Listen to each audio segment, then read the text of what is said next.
Good morning. Welcome to the live reading comprehension session from 𝐈𝐄𝐋𝐓𝐒 Academy. I'm Twinkle and I'll be teaching you how to go about your reading test. Okay, so let me give you the basics of reading. You may already know this, but I'll just explain it for the students who are watching the live for the first time.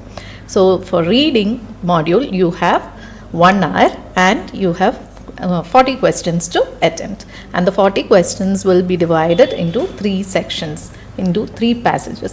So you will have passage 1, part 1, where you will have 13 questions, 12 to 13 questions. You will have the next passage where you will have 12 to 13 questions or 13 to 14 questions, and the last passage with the remaining questions, and together it will make up 40 questions. So the important thing that you know about reading is that time management is important here, and it is absolutely in your hands. So many of you might know listening, you have to go with the flow. If you lose one answer, then it's gone.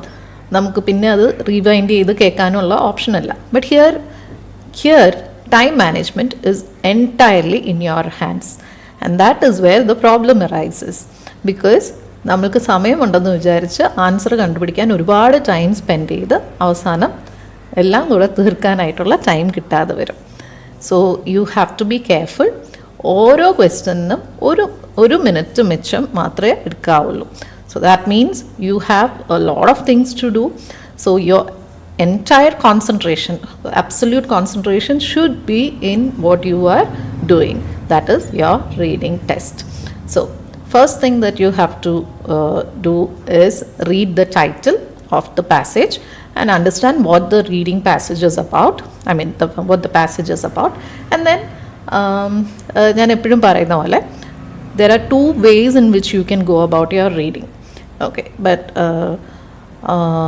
one way is to read the entire passage. If you are good at reading, if you are good at comprehending English, then you can read the entire passage and then move on to read the questions and find the answers. But most people do not understand reading or what they read at once. Okay, one time when they do it, they don't really understand. So what you should be doing ideally is check the title of the passage. Then if there are instructions given, there will always be instructions given, like how many words you can write as answer and all that. And then you move on to the questions. And depending on the type of questions, our question type എത്ര എണ്ണം ഉണ്ടോ. If it is a true false not given, for example, true false not given ആണെങ്കിൽ അതിൽ ഓരോന്നായിട്ട് attempt ചെയ്യുക. If it is like finding information from the passage, അപ്പോൾ അതിൽ തന്നിരിക്കുന്ന ആ ക്വസ്റ്റ്യൻ ടൈപ്പിൽ തന്നിരിക്കുന്ന എല്ലാ ക്വസ്റ്റ്യൻസും വായിച്ചിട്ട് you have to underline the main points and then come back and find the answers. This is what you have to do. Okay, so the material which I am going to show will pop up on the screen now for you to understand. So let's do it one by one. So I have taken 2 passages today. It's part of one test. I've just left out the easy part and I'm going to do the reading passage 2 and 3 today. And we have several different types of questions which we have to attempt. Alright, so reading passage 2. You should spend about 20 minutes on questions 14 to 26, which are based on reading passage 2 below. All that you can read, you know what it is. Then questions 14 to 20. So here in this case, questions 14 to 20 is list of headings. This is the type called list of headings. Here, choose the correct heading for each paragraph from the list of headings below. In this type of question, let me explain how to go about this. In this type of question, it is better to read the list first. Okay, so the list will be given in a box like this, and Roman numbers are given, Roman numerals are given, and here you have the question numbers 14 to 20, paragraph A, B, C, D, E, F, G. So what are you supposed to do? You are supposed to find the heading. a suitable heading from this list for each paragraph. Right. So before going to read the paragraphs, the first thing that you have to do in this type of question is read the headings given, read the choices given. Here, the first one is different accounts of the same journey. So for those who are confused about what accounts mean, അതിൻ്റെ അർത്ഥം എന്ന് പറയുന്നത് പല narration, അതായത് പല തരത്തിൽ പറയുന്നതിനെയാണ്. Account എന്ന് പറഞ്ഞാൽ it also means story telling or talking about an incident. അതാണ് അക്കൗണ്ട് എന്ന് പറയുന്നതിൻ്റെ വേറൊരു അർത്ഥം. The usual account but this is a different meaning. So different accounts which means same ജേർണീനെ കുറിച്ച് പലതരത്തിൽ പറഞ്ഞതിനെ കുറിച്ചാണ് ഒരു ഹെഡിങ് പറയുന്നത്. Second one, Bingham gains support. We don't know who Bingham is as of now, but we'll find out. A common belief, common ആയിട്ടുള്ള ഒരു വിശ്വാസം. The aim of the trip. So there is some trip mentioned, the aim of that. A dramatic description, a new road. Bingham publishes his theory. Bingham's lack of enthusiasm. So Bingham is obviously a person. Bingham's lack of enthusiasm. What is the meaning of the word lack? Lack means കുറവ്. അപ്പം enthusiasm എന്തെങ്കിലും ചെയ്യാനുള്ള ഒരു ഉന്മേഷം, ഉത്സാഹം, അതിനാണ് enthusiasm എന്ന് പറയുന്നത്. സോ ബിംഗമിന് എന്തോ ചെയ്യാനുള്ള ഉത്സാഹക്കുറവിനെ കുറിച്ചാണ് the last one says. So you have 8 options and you have 7 questions. That means one is not required. One choice you can leave out. Now you know the list of headings. So it is taking this much time because I am explaining, obviously. In your case, when you are doing a test or when you are attempting a test, you should be understanding, or you should understand the meanings of these sentences immediately. Understand what it is and then go start reading the paragraphs. So let's go ahead and read the first paragraph. A paragraph. Okay. So the lost city. So it's this entire passage is going to be about a lost city. Which city? An explorer's encounter with the ruined city of Machu Picchu, the most famous icon of the Inca civilization. So it's about Machu Picchu. Right, now we are going to read the first paragraph and see what the answer is. When the US explorer and academic Hiram Bingham arrived in South America in 1911, he was ready for what was to be the greatest achievement of his life, the exploration of the remote hinterland to the west of Cusco, the old capital of the Inca Empire in the Andes Mountains of Peru. His goal was to locate the remains of a city called 𝐕tqos, the last capital of the Inca civilization. Then it goes on to say Cusco lies on a high plateau at an elevation of more than 3,000 meters, and Bingham's plan was to descend from this plateau along the valley of the Urubamba River, which takes a circuitous route down to the Amazon and passes through an area of dramatic canyons and mountain ranges. So in this whole passage, there is something mentioned, that is the goal. The goal, why Hiram Bingham went to South America. What was the goal of this trip? So your answer is just that. For the first paragraph, paragraph A, your answer is 4. The aim of the trip. Now, if you write on your answer paper the aim of the trip, it will be marked wrong. What should you write? You just have to write the Roman numeral 4. See here, we have the instruction. Write the correct number 1 to 8 in boxes 14 to 20. That means if we write 4, the aim of the trip, or the aim of the trip, it will all be marked wrong and you will lose 1 mark. So what should you do? You should write just this Roman numeral 4. So you got the answer for the first paragraph. Now let's move on to the second one. When Bingham and his team set off down the Urubamba in late July, they had an advantage over travelers who had preceded them. A track had recently been blasted down the valley canyon to enable rubber to be brought up by mules from the jungle. Almost all the previous travelers had left the river at Tambo and taken a high pass across the mountains to rejoin the river lower down, thereby cutting a substantial corner, but also therefore never passing through the area around Machu Picchu. So it's talking about the route take, right? And here it is also mentioned a new route. How do you know that it is a new route? It's mentioned here, a track had recently been blasted down the valley canyon to enable rubber to be brought up by the mules from the jungle. That means it is a new route, recently new. So your answer is therefore 6. Right. I hope that is clear. Now let's move on to paragraph C. On 24th July, they were a few days into their descent of the valley. The day began slowly, with Bingham trying to arrange sufficient mules for the next stage of the trek. His companions showed no interest in accompanying him up the nearby hill to see some ruins that a local farmer, Melchior Artiga, had told them about the night before. The morning was dull and damp, and Bingham also seems to have been less than keen on the prospect of climbing the hill. In his book, The Lost City of the Incas, he relates that he made the ascent without having the least expectation that he would find anything at the top. So it's about the preparation for the for this journey to Machu Picchu.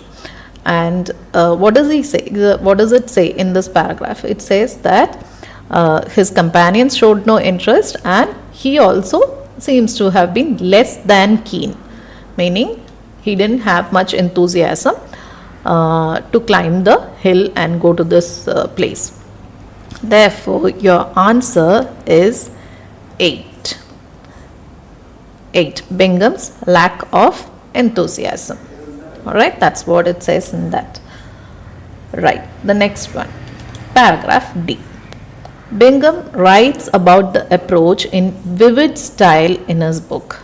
Okay, so you have it in the first line itself, what this paragraph is about. It is about what he wrote in his book. First, as he climbs up the hill, he describes the ever-present possibility of deadly snakes, etc., etc. So you can just go on and read that paragraph.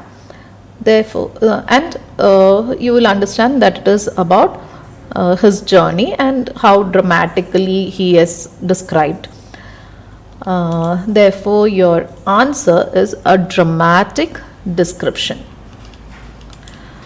Right. Bingham writes about the approach in vivid style in his book. Vivid meaning very clearly with lots of details. First, as he climbs up the hill, he describes the ever-present possibility of deadly snakes capable of making considerable springs when in pursuit of their prey. Not that he sees any. Then there is a sense of mounting discovery as he comes across the great sweeps of terraces, then a mausoleum, followed by monumental staircases, and finally the grand ceremonial buildings of Machu Picchu. It seemed like an unbelievable dream. The sight helped me spellbound, he wrote. So therefore he is giving a dramatic description. Now we move on to the next paragraph. E. We should remember, however, that Lost City of the Incas is a work of hindsight, not written until 1948, many years after his journey. His journal entries of the time reveal a much more gradual appreciation of his achievement. He spent the afternoon at the ruins noting down the dimensions of some of the buildings, then descended and rejoined his companions, to whom he seems to have said little about his discovery.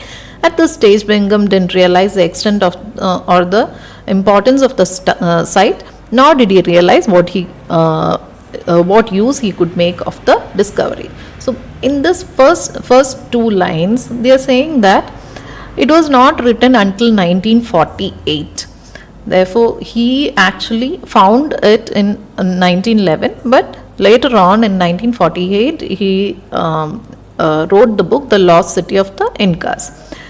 And his journal entries of the time reveal a much more gradual appreciation of the achievement. So how did he write in his first, when he made the entries, he actually wrote matter-of-fact things like dimensions of the buildings and all those things. But then in the book, he gave a dramatic description. So he is actually appreciating it gradually.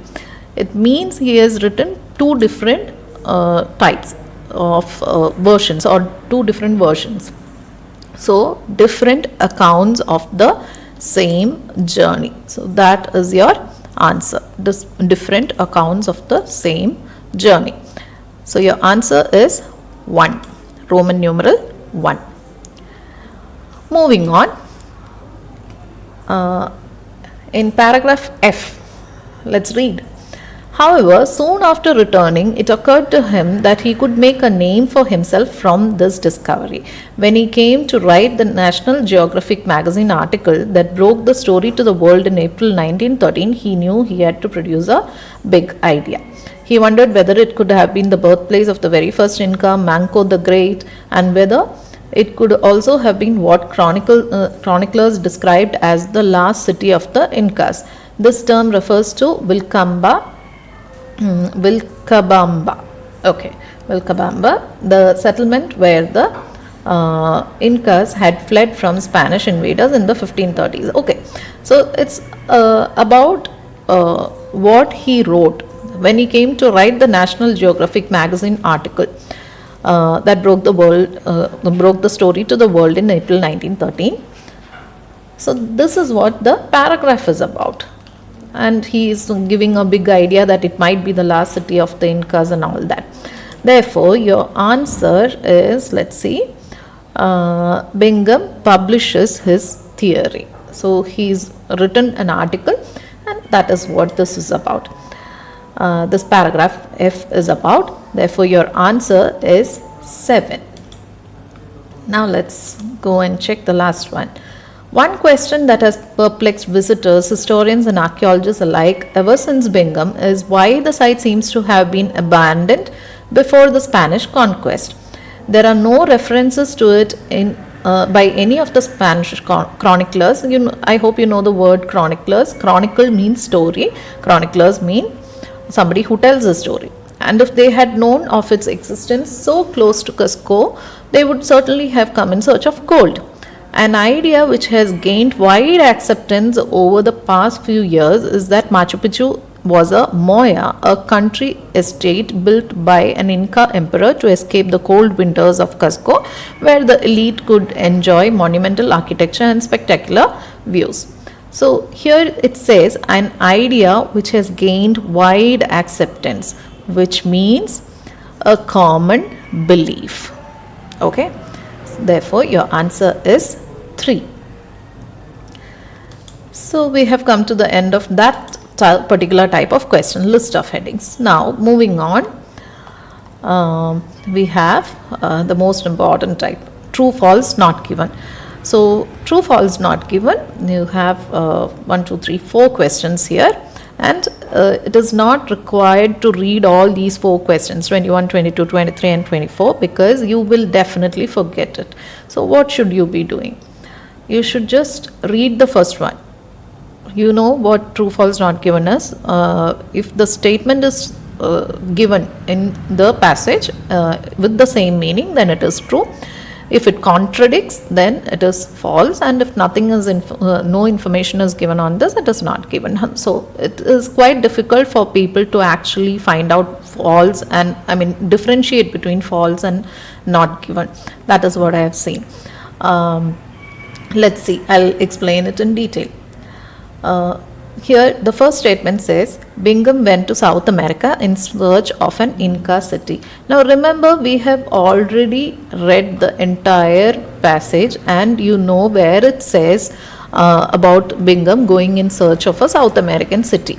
And in the first paragraph itself, it says he was ready for what was to be the greatest achievement, the exploration of the remote hinterland to the west of Cusco, the old capital of the Inca Empire, and his goal was to locate the remains of a city called Quitos. So isn't it the same? Therefore, your answer is true. Next one. Bingham chose a particular route down the Urubamba Valley because it was the most common route used by travelers. Now you have to understand the meaning of this sentence. It means literally because giving a cause. Okay, Bingham, why did Bingham choose this particular route? And it says because it was the most common route used by travelers. Now put 2 and 2 together and let's go and check adano reason. So I'll explain it once more in Malayalam. Bingham ee particular route choose ചെയ്തത് because അതിൻ്റെ കാരണം അത് ഏറ്റവും common ആയിട്ട് use ചെയ്തിരുന്ന root ആയതുകൊണ്ടായിരുന്നെന്നാണ്. അതാണ് ആ statement പറയുന്നത്. Now when we go to the B paragraph, we have about this route taken. When Bingham and his team set off down the Urbamba in late July, they had an advantage over other travelers who had preceded them. അവർക്ക് മുമ്പ് താമസിച്ചിരുന്നവരുടെ പുറത്തൊരു advantage ഉണ്ടായിരുന്നു എന്നാണ് പറയുന്നത്. A track had recently been blasted down. So ഒരു track പുതിയതായിട്ട് ഉണ്ടാക്കിയിരുന്നു to enable rubber to be brought up by mules from the jungle. Almost, ഇനി അടുത്ത sentence says, almost all previous travelers had left the river at Ollantaytambo and taken a high pass across the mountains to rejoin the river lower down, thereby cutting a substantial corner, but also therefore never passing through the area around Machu Picchu. Now, which route is Bingham taking? He is taking the less traveled route. So what was the reason for taking that? It had recently been blasted down the valley and it would have been easy to take that. So previous travelers use ചെയ്തിരുന്നത് വേറെ റൂട്ടാണ്. Therefore this answer is false. Next one. Bingham understood the significance of Machu Picchu as soon as he saw it. Now here you know, after reading the passage, that Bingham understood the significance of Machu Picchu, but here it says when he understood it.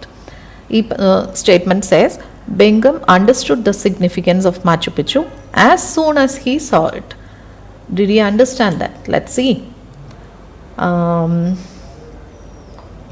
So here it says in paragraph E, മാച്ചു പിച്ചു കണ്ടു കഴിഞ്ഞിട്ടുള്ള കാര്യത്തെക്കുറിച്ച് പറയുന്നത് it's in paragraph E. So here it says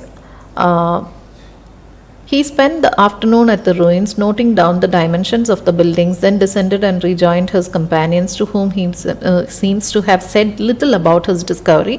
At this stage, Bingham didn't realize the extent or the importance of the site, nor did he realize what use he could make of the discovery. So did he understand the importance of this site as soon as he saw it? No. Therefore, your answer is false. Now coming to the last one. Bingham returned to Machu Picchu in order to find evidence to support his theory. Okay, so he is talking about some theory in the next paragraph, that is F paragraph. We already saw that. But does it say that he returned to Machu Picchu in order to find evidence? Let's see. He wondered whether it could have been the birthplace of the very first Inca, Manco the Great, and whether it could also have been what chroniclers described as the last city of the Incas. This term refers to Vilcabamba, the settlement where the Incas had fled from Spanish invaders in the 1530s. Bingham made desperate attempts to prove this belief for nearly 40 years. Sadly, his vision of the site as both the beginning and the end of the Inca civilization, while a magnificent one, is inaccurate. We now know that the Vilcabamba actually lies 65 kilometers away in the depths of the jungle.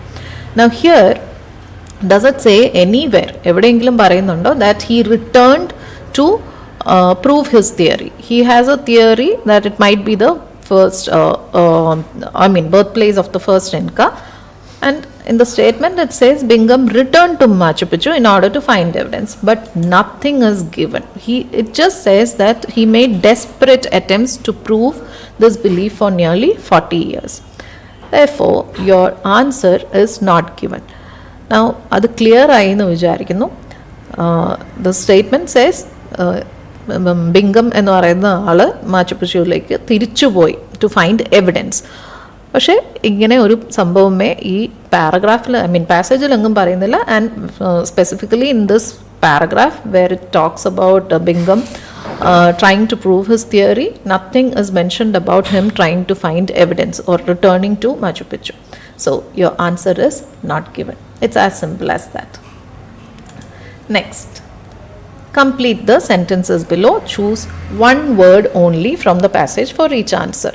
Now here one word only nu thannitundu, and it is important that you follow this instruction. If you add ayo, ano, dayo, okay, add ചെയ്തിട്ട് answer എഴുതിയിട്ടുണ്ടെങ്കിൽ it will be considered as 2 words and your 1 mark will be taken off.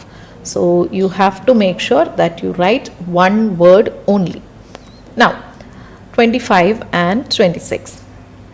The track that took Bingham down the Urubamba Valley had been created for the transportation of something, okay, of dash. Now we saw in B paragraph the track, about the track Bingham took. So let's go back and see what that track had been created for. It was created for the transportation of, okay, a track had recently been blasted down the valley canyon to enable rubber to be brought up by mules from the jungle. So your answer is rubber. The track that took Bingham down the Urubamba Valley had been created for the transportation of rubber. That is your answer. Rubber is your answer. Next. Bingham found out about the ruins of Machu Picchu from a dash in the Urubamba Valley. So again we read something like that. His companions showed no interest in accompanying him up the nearby hill to see some ruins that a local farmer, Melchor Artiga, had told them about the night before. So Bingham എങ്ങനെയാണ് ഈ particular ruinsനെ കുറിച്ച് അറിഞ്ഞത്? From a farmer. If you write local farmer, your answer will be marked wrong because you have to write 1 word only. If you write the name, your answer will be marked wrong. ഒരു ഫാർമറിൽ നിന്ന് എന്നാണ് പറയേണ്ടത്. So your answer is farmer. Right. We have completed that particular passage. Now we move on to reading passage 3. Let's see. Reading passage 3. Let me go to the questions first. So reading passage 3 has questions from 27 to 40. Now 27 to 31 questions are completing the table. Choose no more than 2 words from the passage for each answer. So here you can have 1 word or 2 words as your answer, but no more than that. Alright, so let's just go back and check what it is about. The benefits of being bilingual. I hope you know the meaning of bilingual. ഒരു ഭാഷയിൽ കൂടുതൽ സംസാരിക്കാൻ പറ്റുന്ന ആൾക്കാരെയാണ് bilingual എന്ന് പറയുന്നത്. Bilingual people. Alright. Linguistics എന്ന് പറഞ്ഞാൽ the study of language or ലാംഗ്വേജിനെ കുറിച്ചുള്ളതാണ് ലിംഗ്വിസ്റ്റിക്സ് എന്ന് പറഞ്ഞാൽ. ബൈലിംഗ്വൽ എന്ന് പറഞ്ഞാൽ ഒരു ഭാഷയിൽ കൂടുതൽ സംസാരിക്കാൻ പറ്റും. So the benefits of bilingual. Being bilingual. Okay. Now write your answers in boxes 27 to 31 on your answer sheet. Now we don't know anything about this. We are just going to read the questions, then go back, read the passage and find the answers from that. Okay. So it's talking about a test and it is talking about our findings. So your 27th question comes under a test. Observing the dash of Russian English bilingual people when asked to select certain objects. That is the test. Okay, let's just read the finding also. Bilingual people engage both languages simultaneously, a mechanism known as dash. Okay, now observing the dash of Russian English bilingual people, observing something of people. Okay, that is mentioned as the test. Okay, now let's just go on and read the entire thing, so to get a continuity. Paragraph A says, according to the latest figures, a majority of the world's population is now bilingual or multilingual. Bilingual means talking 2 languages. Multilingual means knowing more than 1 language or more than 2 languages. Okay. Having grown up speaking 2 or more languages. In the past, such children were considered to be at a disadvantage compared with their monolingual peers. Over the past few decades, however, technological advances have allowed researchers to look more deeply at how bilingualism interacts with and changes the cognitive and neurological systems, thereby identifying several clear benefits of being bilingual. Okay. Next one. Research. ഇവിടെ ഒന്നും Russian English bilingual പീപ്പിളിനെ കുറിച്ചൊന്നും പറഞ്ഞിട്ടില്ല. When you read, actually when you go through the test or passage in the test, you won't have a lot of time to spend on finding these answers. Therefore, what you should do is you should skim and scan. Okay. What does that mean? That means that you know there are certain words here, observing the dash of Russian English bilingual people. So when you come across those words, those keywords, then you go ahead and read the lines having those words properly. Here, because I am doing a live session, I am just reading it out aloud. We won't actually be taking this much of time to find the answer. Research shows that when a bilingual person uses one language, the other is active at the same time. When we hear a word, we don't hear the entire word at all, word all at once. The sounds arrive in sequential order. Long before the word is finished, the brain's language system begins to guess what that word might be. If you hear can, you will likely activate words like candy and candle as well, at least during the earlier stages of word recognition. For bilingual people, this activation is not limited to a single language. Auditory input activates corresponding words regardless of the language to which they belong. Some of the most compelling evidence for this phenomenon, called language co-activation, comes from studying eye movements. Okay, now we are reaching somewhere. A Russian English bilingual asked to pick up a marker from a set of objects would look more at a stamp than someone who doesn't know Russian, because the Russian word for stamp, marka, sounds like the English word he or she heard, marker. In cases like this, language co-activation occurs because what the listener hears could map onto words in either language. So, number question is observing the dash of Russian English bilingual people. Okay, so here before the mentioning a Russian English bilingual, adinu munnatte sentence la it is given most compelling evidence for this phenomenon called language co-activation comes from studying eye movements. So observing the eye movements of the people.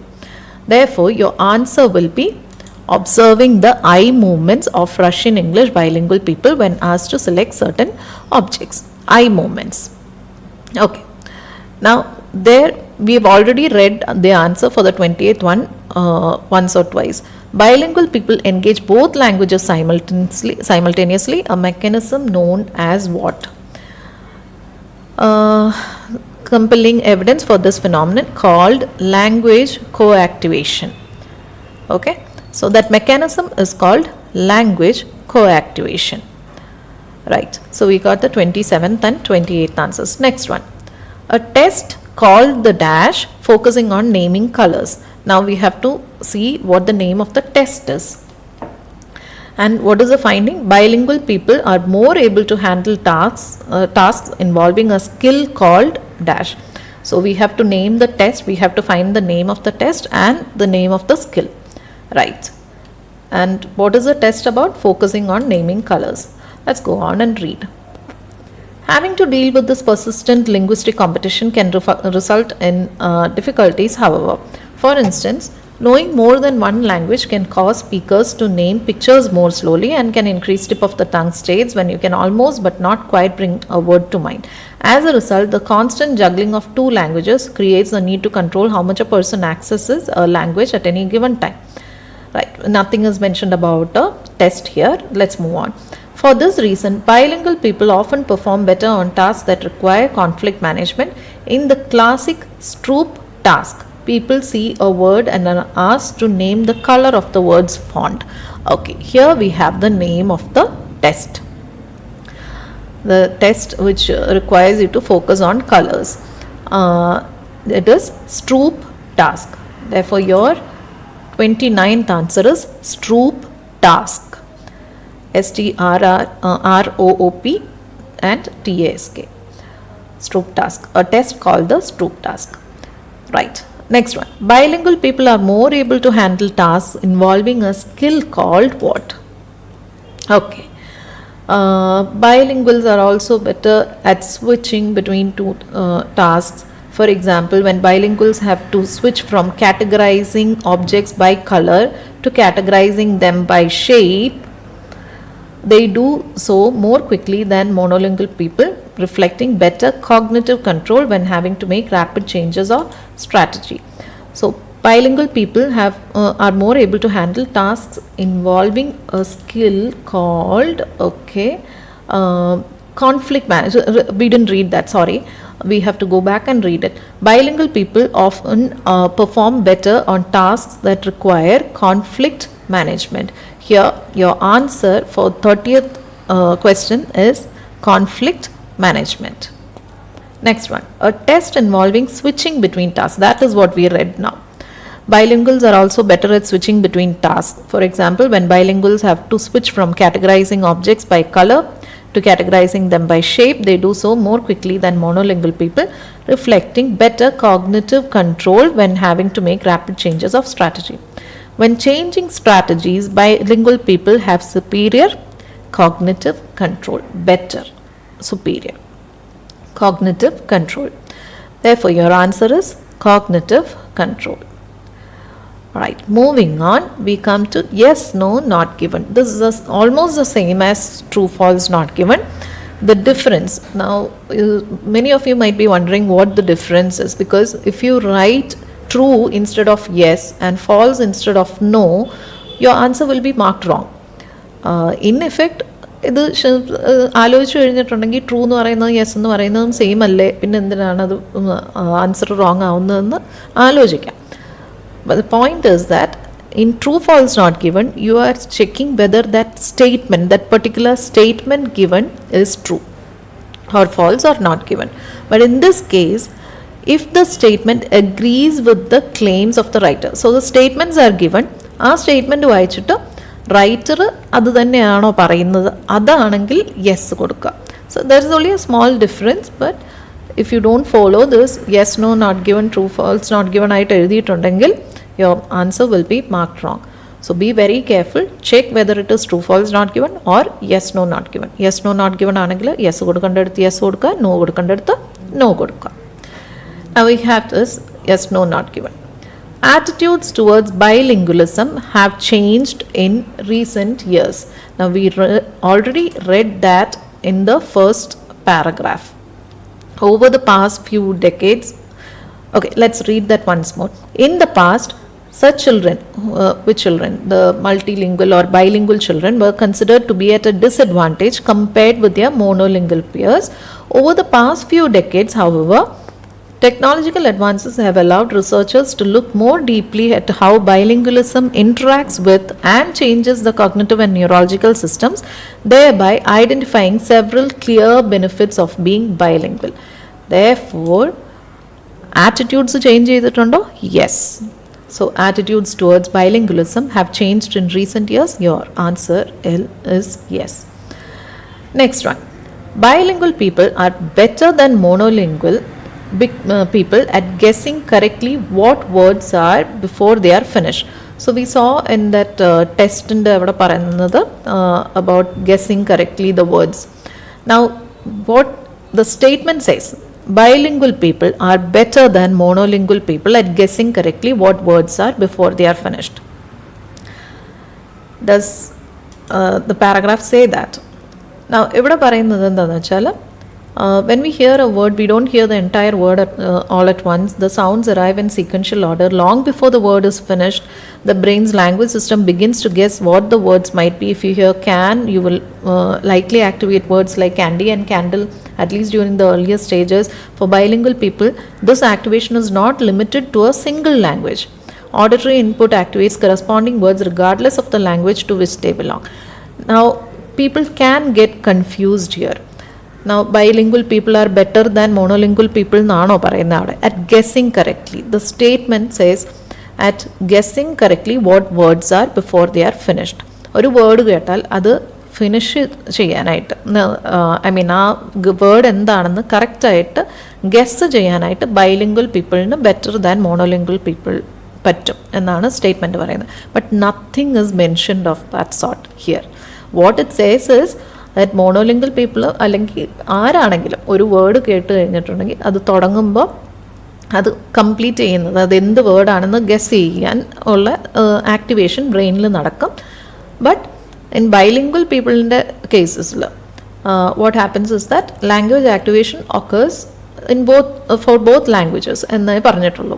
It doesn't say anywhere that they are good at correcting, guessing correctly what words they are. Therefore, it is not given. Next one, bilingual people consistently name images faster than monolingual people. Again, it's a comparison between bilingual people and monolingual people. Images ഫാസ്റ്ററായിട്ട് monolingual പീപ്പിളിനേക്കാളും ഒരു ഭാഷ സംസാരിക്കുന്ന ആൾക്കാരെക്കാളും ഫാസ്റ്ററായിട്ട് images name ചെയ്യാൻ പറ്റും bilingual പീപ്പിളിന്. ഇതാണ് ഈ statement പറയുന്നത്. Now we read here for instance, ഈ പാരഗ്രാഫിൽ തുടക്കത്തിൽ we have already read that for instance knowing more than one language can cause speakers to name pictures more slowly. Therefore, you have your answer. Are they able to name images faster? No, they are able to name images more slowly than monolingual people. Therefore, your answer is no. Next one, 35th one. Bilingual people's brains process single sounds more efficiently than monolingual people in all situations. Okay, let's go and check it out. So, we are not reading this part. As you know, we have already read it and nothing is mentioned about single sounds. Now, paragraph D. It also seems that the neurological roots of the bilingual advantage extend to brain areas more traditionally associated with sensory processing. When monolingual and bilingual adolescents listen to simple speech sounds without any intervening background noise, they show highly similar brainstem processes. So, they show bilingual people's brains process single sounds more efficiently എന്നാണ് പറയുന്നത് ഇവിടെ in the statement, but in the paragraph it says monolingual people and bilingual adolescents listen to simple speech sounds without any intervening background noise. They show highly similar brainstem responses. Similar എന്ന് പറഞ്ഞാൽ almost the same എന്നാണ് അർത്ഥം. Therefore, this answer is also no. Next one. Fewer bilingual people than monolingual people suffer from brain disease in old age. Okay, let's go on and read that. In paragraph D, it says, such improvements in cognitive and sensory processing may help a bilingual person to process information in the environment and help explain why bilingual adults. Okay, nothing is mentioned about any disease. So let's move on to the next one. Research also indicates that bilingual experience may help to keep the cognitive mechanisms sharp by recruiting alternate brain networks to compensate for those that become damaged during aging. So something is mentioned here. Older bilinguals enjoy improved memory relative to monolingual people, which can lead to real-world health benefits. In a study of over 200 patients with Alzheimer's disease, a degenerative brain disease, bilingual patients reported showing initial symptoms of the disease an average of 5 years later than the monolingual patients. Okay. ബൈലിംഗുവൽ ആയിട്ടുള്ള ആൾക്കാർ 5 കൊല്ലം കഴിഞ്ഞിട്ടേ കാണിക്കുന്നുള്ളൂ. May be 60 വയസ്സിൽ ഒരു മോണോലിംഗുവൽ patient അതിൻ്റെ ഡിസീസിൻ്റെ symptoms കാണിക്കുകയാണെങ്കിൽ ബൈലിംഗുവൽ ആയിട്ടുള്ള ഒരാൾ 65 വയസ്സിലേ കാണിക്കുള്ളൂ. That is what it means. Let's go on and read the rest of it. In a follow-up study, researchers compared the brains of bilingual and monolingual patients matched on the severity of Alzheimer's symptoms. Surprisingly, the bilinguals' brains had more physical signs of disease than their monolingual counterparts, even though their outward behavior and abilities were the same.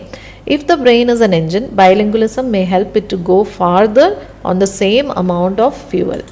Okay, now question like vanna. Fewer bilingual people than monolingual people suffer from brain disease in old age. So here it refers to the number of people, number of bilingual people. അതായത് bilingual people who suffer from brain disease in old age is less, the number is less than monolingual people എന്നാണ് ഇവിടെ എഴുതിയിരിക്കുന്നത്.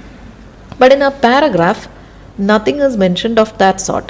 ആകെ പറഞ്ഞിരിക്കുന്നത് മോണോലിംഗ്വൽ പീപ്പിളിനെ അപേക്ഷിച്ച് ഇവർക്ക് കുറച്ചുകൂടെ കഴിഞ്ഞിട്ടാണ്, ബൈലിംഗ്വൽ പീപ്പിളിന് കുറച്ച് നാളും കൂടെ കഴിഞ്ഞിട്ടാണ് ഈ സിംറ്റംസ് കാണിക്കുന്നത്. അപ്പോൾ നമ്പറിൻ്റെ കാര്യം ഒന്നും പറഞ്ഞിട്ടില്ല. Therefore it is not given. Now coming to the last part. Reading passage 3 has 7 paragraphs A to G. Which paragraph contains the following information? Write the correct letter A to G in boxes 37 to 40 on your answer sheet. Now in this type of question, it is important to note that നമ്മൾ ഓരോന്നായിട്ട് എടുത്ത് പോവുകയാണെങ്കിൽ will be wasting time. Logically thinking നമ്മളിത് ഓരോന്ന്, ഇപ്പം first answer 37th ക്വസ്റ്റ്യൻ്റെ answer suppose it is in towards the last paragraphs. അപ്പം നമ്മൾ വെറുതെ വായിച്ച് പോയി we find the answer. And 38th തുടക്കത്തിലെ ഏതെങ്കിലും പാരഗ്രാഫിലാണെങ്കിൽ we would have already read that but we wouldn't realise it. So instead of that what we can do is ഈ 4 ഒന്നിച്ച് വായിക്കാം and mark the important points here. Then when we read each paragraph, match it with these statements and see if it matches. അങ്ങനെയാണെങ്കിൽ ഏത് പാരഗ്രാഫിലാണ് information, ആ paragraph letter മാത്രം answer ആയിട്ട് എഴുതുക. Now 37th question. An example of how bilingual and monolingual people's brains respond differently to a certain type of non-verbal auditory input. Okay. Bilingual and monolingual പീപ്പിളിൻ്റെ brains respond ചെയ്യുന്നത് different ആയിട്ടാണ് ഏതോ ഒരു non verbal auditory ഇൻപുട്ടിൽ. Let's just wait and see what it is. A demonstration of how a bilingual upbringing has benefits even before we learn to speak. അടുത്തത്, a description of the process by which people identify words that they hear. Okay. Process by which people identify the words. I think you have already got the answer because നമ്മളിത് already 2 പ്രാവശ്യം വായിച്ചു കഴിഞ്ഞു. Reference to some negative consequences of being bilingual. Again, we read that also. So now let's go on to the paragraph and passage and find the answers. So remember, one is about the bilingual and monolingual people's brains responding differently to certain types of non-verbal auditory input. Demonstration of how bilingual upbringing has benefits even before we learn to speak. Before humans learn to speak, that is when we are babies. A description of the process by which people identify words, we have already got that. And reference to some negative consequences of being bilingual. It is not easy to remember all this, so you will have to constantly compare it with what you read, right? Okay, so in the A paragraph you have already read, there is nothing mentioned about any of the information given there. In B paragraph we have, when we hear a word, we don't hear the entire word all at once. The sounds arrive in sequential order. Long before the word is finished, the brain's language system begins to guess what that word might be. If you hear can, you will likely activate words like candy and candle as well, at least during the earlier stages of word recognition. Therefore, it is a description of the process by which people identify words that they hear. 39 answer is B. Okay, let's move on. So bilingual people, now we are looking at the other information. In paragraph B, there is nothing. In paragraph C, having to deal with this persistent linguistic competition can result in difficulties. However, for instance, knowing more than one language can cause speakers to name pictures more slowly and can increase tip of the tongue states when you can almost but not quite bring a word to mind. Okay, so you have a negative consequence of being bilingual. Reference to some negative consequences of being bilingual is in paragraph C. It says, as a result, the constant juggling of 2 languages creates a need to control how much a person accesses a language at any given time. Anyway, so it causes speakers to name pictures more slowly in the word. So that is a negative consequence. Therefore, 40th answer is C. Next, now we have 37 and 38 to find, right? Here this part we have already read. It is about root task, switching between tasks, all that we've read. There is nothing mentioned about non-verbal or auditory input and all that. But in D paragraph we have, when monolingual and bilingual adolescents listen to simple speech sounds without any intervening background noise, they show highly similar stem responses. When researchers play the same sound to both groups in the presence of background noise, however, the bilingual listener's neural response is considerably larger, reflecting better encoding of the sound's fundamental frequency, a feature of sound closely related to pitch perception. Okay, here we have something. So if simple sounds are made to be heard by both these groups in the presence of background noise, the bilingual listener's neural response is larger. That means their brains respond differently to this particular auditory input. 37 answer is D. Now coming down, here we didn't in paragraph E, we've already read all this. We didn't find any information there. In paragraph F, it is all about the disease, Alzheimer's disease, degenerative disease, and we have not yet read G paragraph. Now coming here, furthermore, the benefits associated with bilingual experience seem to start very early. Okay, here we have. In one study, researchers taught 7-month-old babies growing up in monolingual or bilingual homes that when they heard a tinkling sound, a puppet appeared on one side of a screen. Halfway through the study, the puppet began appearing on both sides of the screen. In order to get a reward, the infants had to adjust the rule they had learned. Only the bilingual babies were able to successfully learn the new rule. Okay. So here we have a demonstration of how bilingual upbringing has benefits even before we learn to speak. Therefore, your 38th answer is G. And now we've got the answers for all these questions. And that brings us to the end of our reading test. I hope it was all clear to you. Now, while explaining, it takes a lot of time. But when you do the reading, remember, you don't have much time. Time management is the most crucial part in reading. Here, you have to do certain things. You have to first read the question, then come back and read the passage and find the answer, then write it down immediately onto your answer sheet, not anywhere else, because if you write it down somewhere else, you won't have time to fill it in your answer sheet. Immediately in your answer sheet, and then for all this, you get only about 1 minute and some seconds. So you have to give your complete concentration to what you are reading. And that brings us to the end of our reading live session today. Hope you all have a good weekend.